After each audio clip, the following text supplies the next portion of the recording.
Go ahead and call this meeting to order. I'm okay. I just got some questions about change order. All right, good morning and happy, are you ready, John? Good morning and Happy New Year from the Darien High School Building Committee. We are thrilled to report that the full cafeteria space was open for students upon their return to school on Wednesday. During the punch list walkthrough that morning, there were many positive responses from the students we saw to the size and the light in this space. Ellen will speak in a little more detail later this meeting, but we're thrilled to have it open. We hope that the students are as proud of this space as we are. We discussed holding a ribbon ceremony last meeting. I'll work with Ellen to pick out some possible times and work with the committee to select one, but it will be that week of January 14th. With that, may I have a motion to approve the minutes of the December 14th meeting?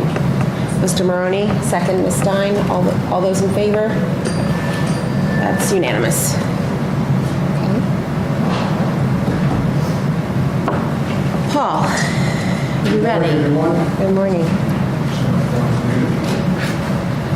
Okay, so as Jill said, the space has been turned over last Wednesday. That Wednesday morning, we held our final owner, architect, and contractor meeting within the space. Administration, KG&D, CREC, and KSR, and went through the motions. We discussed the few remaining items that are left, which is the entry door that needs to be swapped out, the cylindrical trim metal that needs to be put in place, and the old temporary trim metal removed, as well as the trim on the vertical columns to cover the egregious joint between the brick and the cement. So we discussed what was left, and we also, the nano walls do not have a mechanism to lock. So the handles on the inside of these nano walls are there to open, for anybody to open, and there's no way to lock those handles. So I discussed it with during this meeting with Jill and administration, and felt it was necessary to have those handles under some way to remove those handles. That way nobody can open them except for maintenance and or administration. It's important for safety reasons, so nobody can just go over, open up, and just mess with the nano wall doors. So the scope of work. Clarify that you can't get in from the outside. You cannot. So there are only interior handles. So it's not that they're unlocked and someone could come from outside. Thank you, Joe. That's important. Important distinction. How are they currently? With handles on, or? Yes, with the handles on. So they have interior handles. We have a problem. They have to be removed. Yeah. So we're waiting for. So No, KG&D, that's not your problem. That's our problem. I mean, that's our problem in a different setting. So we discussed that with Ellen and Adam, and we all collectively came up with an action plan. KG&D has been directed to reach out to Nano Wall and come up with a directive to hand to KSR to work on pricing to have those handles removed, and then those handles become the actual key. So you'll look at the Nano Wall system, and then you'll see a hex hole on each door, and that door, you put in the handle, and that becomes the key that opens the door. And you put that in the maintenance area with administration. So that's what we're working on. Oh, when this was, I'm sorry. May I ask a question? When this was designed, are all nano walls designed this way? And or should there have been in the design phase some sort of design for a lock mechanism? So this is my understanding, Tara. I'm not too familiar with the systems. This is the typical method is a regular handle to open the system. Locks weren't discussed early on in the design phase, and it's one of those things that went through to bid. And when they were installed, I noticed there could be a problem. Administration agreed. Building committee chair agreed. So we're trying to correct that problem. Travis is working with Nano Wall now to come back with what our options are. To be clear, I think we got one preliminary set of options, but are there locks? What exactly does it entail to take the handle off? Because the understanding is you can't just unscrew it and pull it off. You actually have to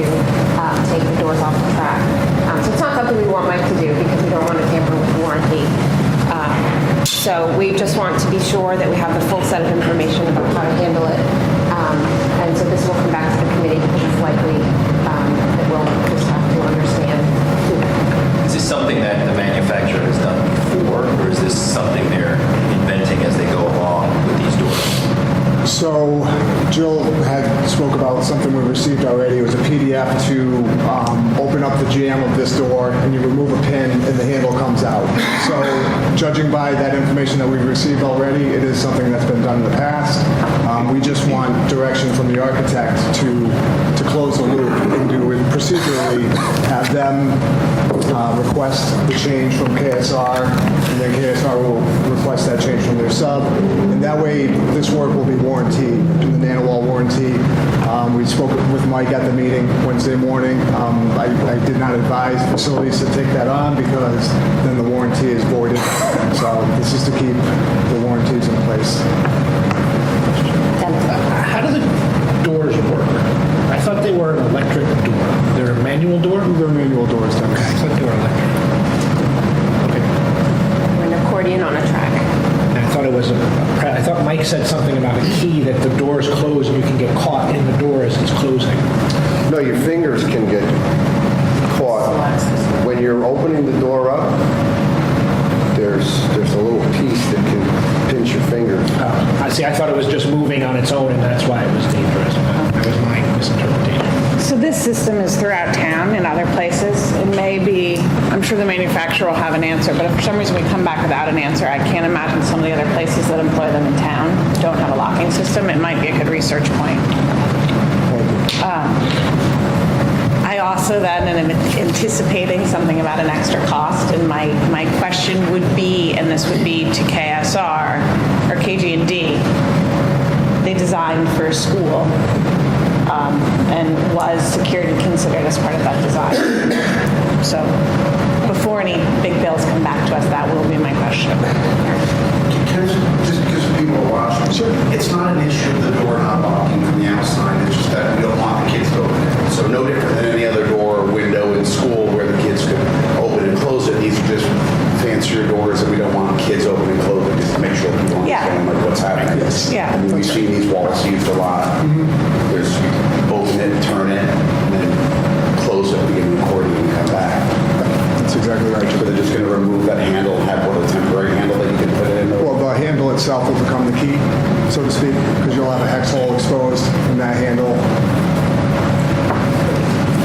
Just one other point, by removing the handle and going to a key that is only accessible by administration or maintenance, does that provide any type of fire or egress issue? The egress door is this door. Okay, nope, perfect, thank you. It's not an egress door, so you are safe. I'll make sure. Audience. Sorry, as you were. No worries.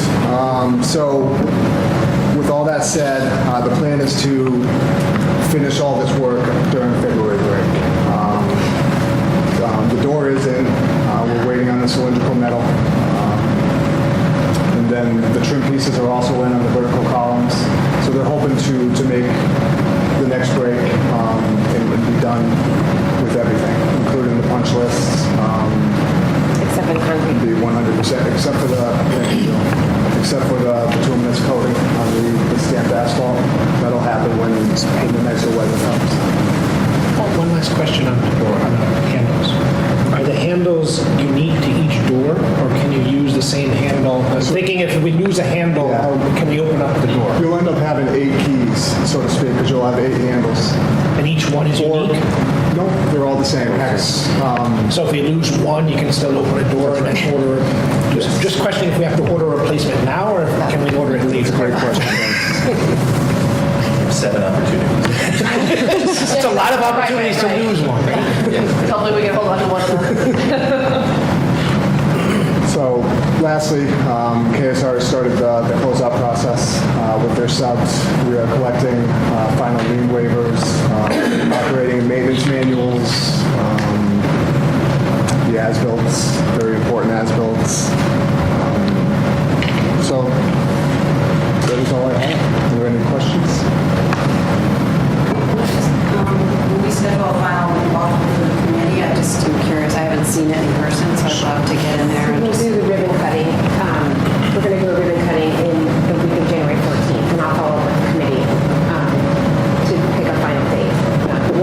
and that's why we're doing it that week, so that we can do it. Mhm, so we don't bother the students.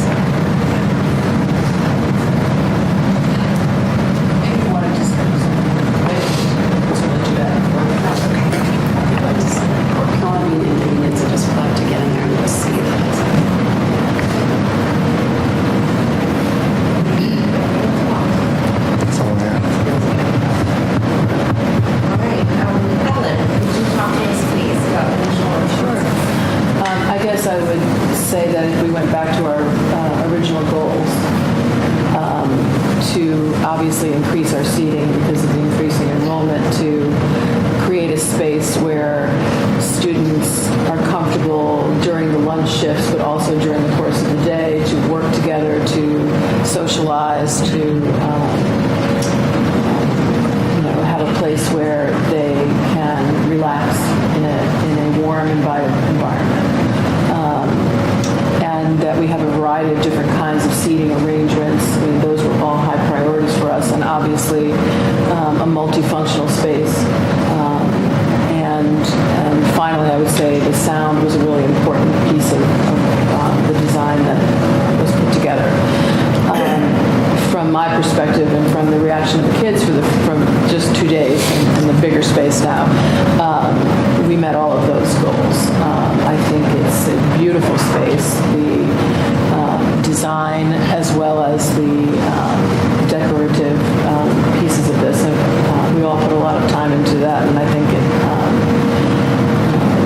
it is really a comfortable, relaxing space, and I can see the difference in the kids as they gather there together.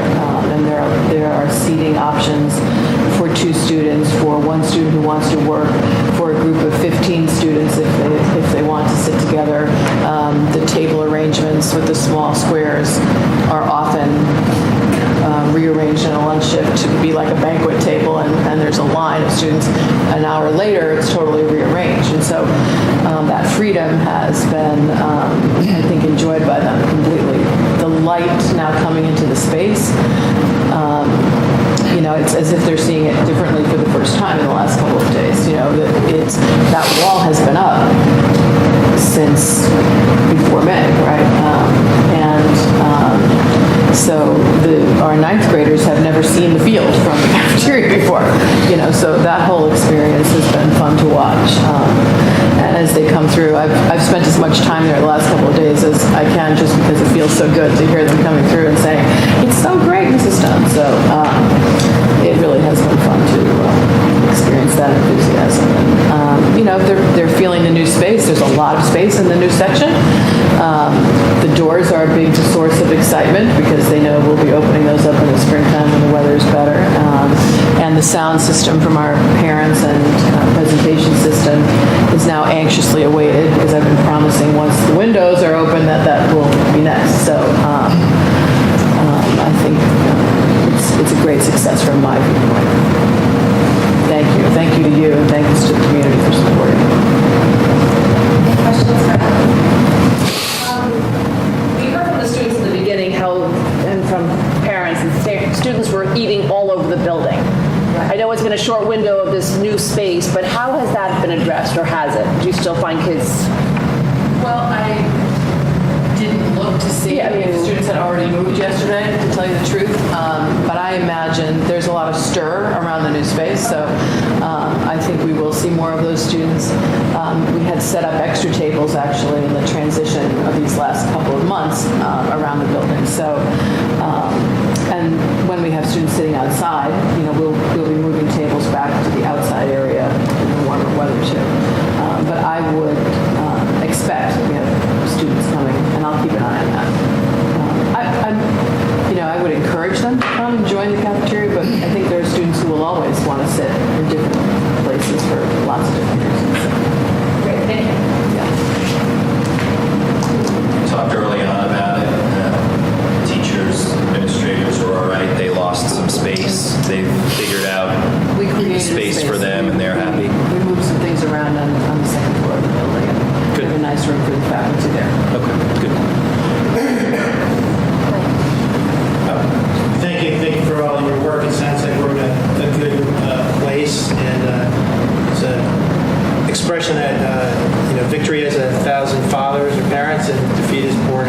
so I suspect we're going to see a lot of parents in regard to this project, but I think I'd be remiss if I didn't mention or thank Betsy Haggerty-Ross, who spent a lot of good time on this committee working hard, as did Michael Harmon.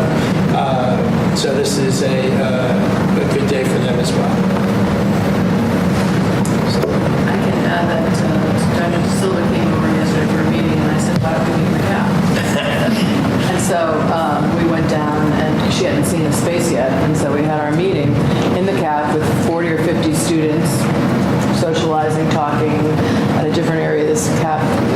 We were able to sit across the table and have a conversation, hold a meeting for an hour. As classes changed, the students came and went. So I think we'll see, I hope, our staff using the space as well during the course of the day. And, it's a nice working space for everyone. So that's a great success too, because we would never have been able to have a conversation the way the sound was in that room before. So. Okay, with that, we'll move on to finances.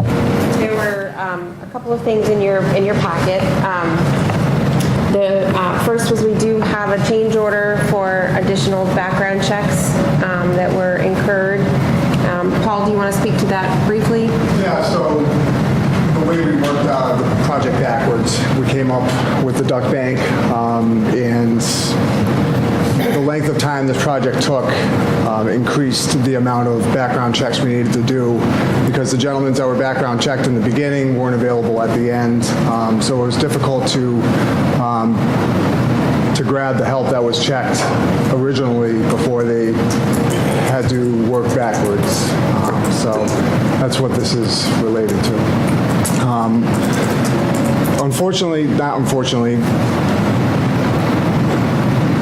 The main focus during the project is hard construction and getting the space opened. I find often is administratively, such as, Crec's change order and bill to come, and it's the administrative change orders that get lost. And this is one of those change orders that got lost in the mix of getting these spaces turned over. So I do apologize for not bringing it up earlier, but that was the case.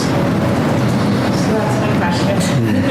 I thought, and I'm sorry, given the timing of when it came in, and I'm sure you're trying to get it to us before the meeting and going back and reviewing meetings. I didn't have time to go back, but when we had this discussion, we increased the level of backgrounds, and I thought what we had said is once we go above a certain threshold, we would bring it back. And so is that what this is? This is the total complete of bring back?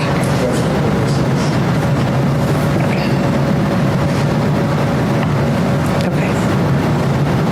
So just to expand on that, so this is just additional background checks that weren't initially forecasted, or so we're going over the dollar amount, and why is that? Are there people that needed background checks that you didn't anticipate would? Yeah, so there was background checks done initially on the subcontractors that were booked for the project. And when the duck bank happened, and things had to be worked backwards, the help that was available in the new time of that space was not available, so they needed to get new help and make sure that new help was checked. So this is related to the duck bank?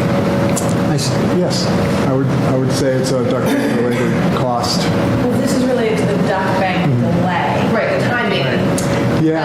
Or is this related to the duck bank work?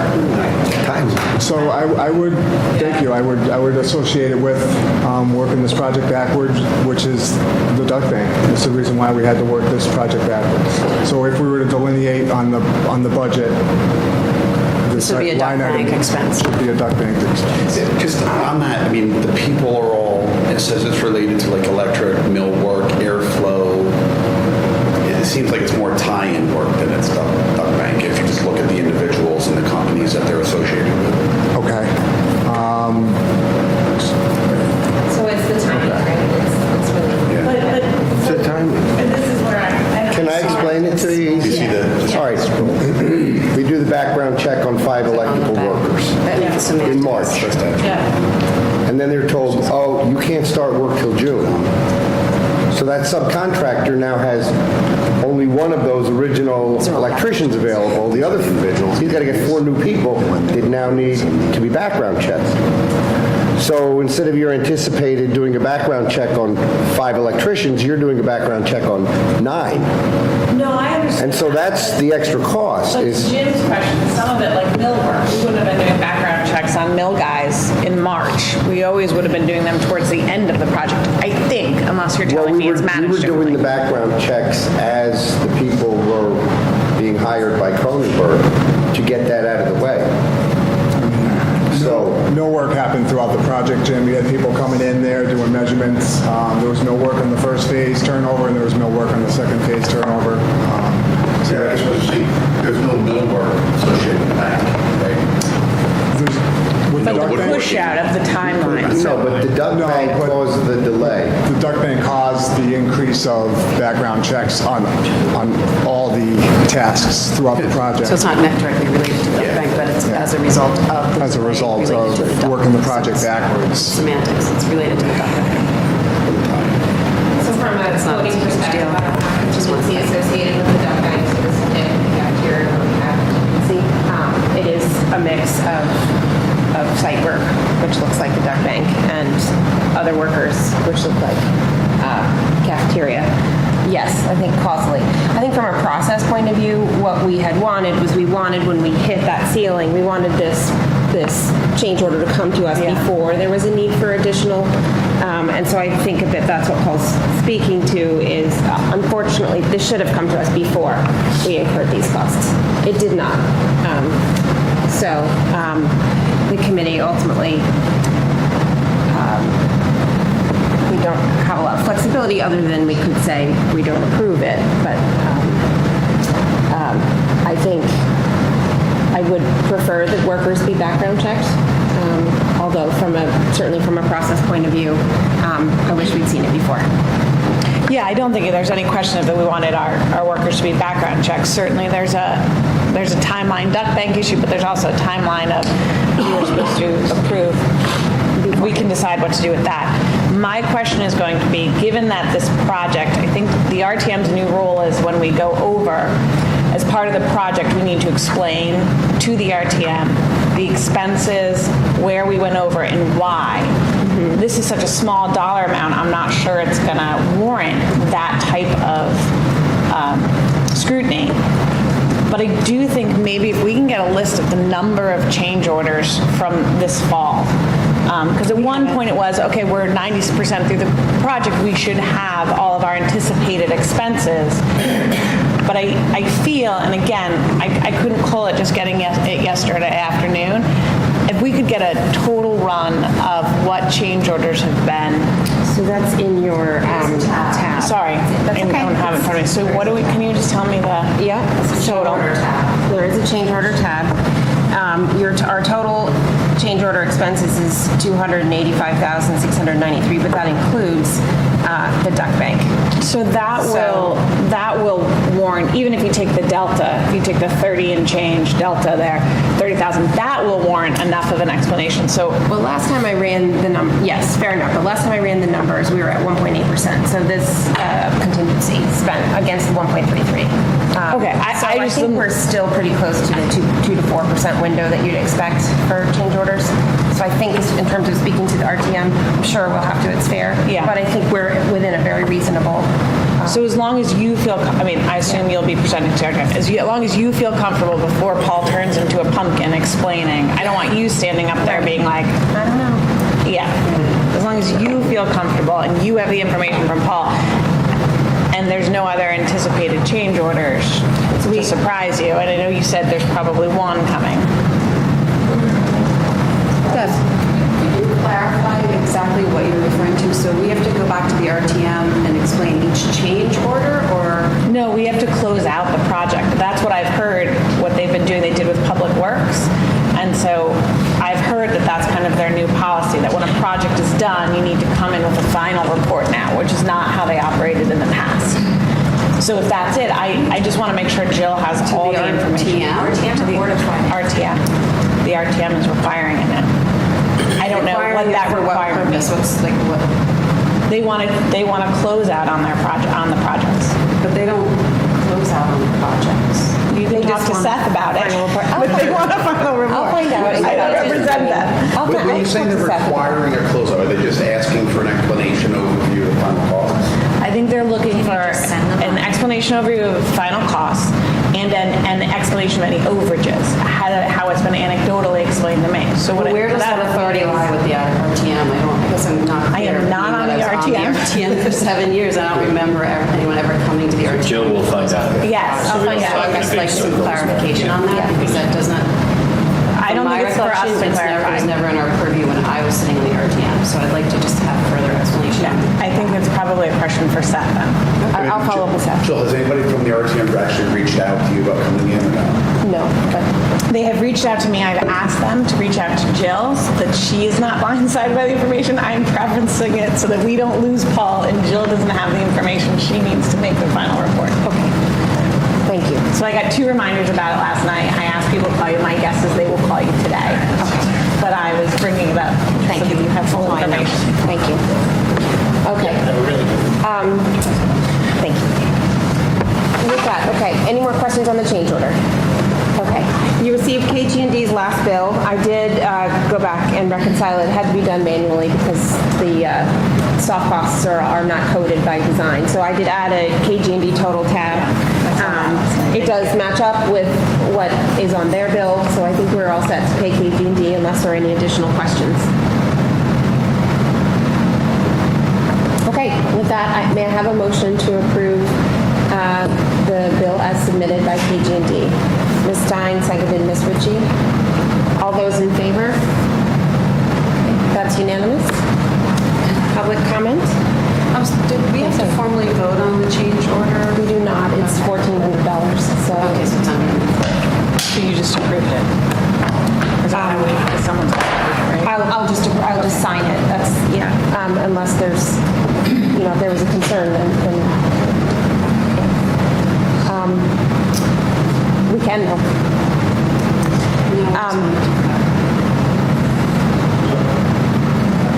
you may. So, just to let the committee know, I'm not going anywhere. I'm always available. Throughout the warranty process, I'm a phone call away. I'd be happy to assist with anything that goes awry and make certain that the loops get closed. I'm here for you. I hope you have a trust in me as an agent, and I'm always available for this committee to lean on if you need me in the future. Just sorry, because now this question has come up, and that's very generous of you. If you need to consult additionally, like with Jill or here at an RTM, I mean, we don't know if that's the case. Is that another, like, a cost of it? For us, will we have to pay you for your time to come and meet with her after you close the project? You need to speak to Jill because Jill has to report to the RTM, or it's determined to be good to have you on an RTM meeting. Is that additional expense? As from our attorney. There is a cost to traveling for my firm. A phone call is a lot less expensive, but yeah, I mean, if there's a trip, it would be hourly rate. We would work on it. So you want to tell Seth that? Ask him who's going to pay for it. I don't think it's a matter. I think they have a new process by which when projects close out, they ask for a final report. In that final report, they feel that it's their right to ask questions on monies that were appropriated to town. So if we can close it out, and therefore Jill, nothing against Paul, doesn't need Paul, but she has a firm understanding of where we are contingency-wise, what questions might come up, then you'll be prepared standing in front of the RTM, so I don't think it's a matter of you're costing us money to them. I think they're going to ask for a final report, which seems reasonable on major capital projects. We saw it on Public Works. I would expect it on Ox Ridge, should that go through. I just didn't want you to be blindsided by it because it is new and I was just hearing about it and I wasn't the one they should be telling. I'm sorry, on the topic of your time in the project, then we would expect that you're still with us through the concrete or at any point, or how do we? So the project, I'm with you until the winter's going making certain that's applied properly and the warranties and the closeout and Okay, great. such. So that's the project. With that, we have a motion to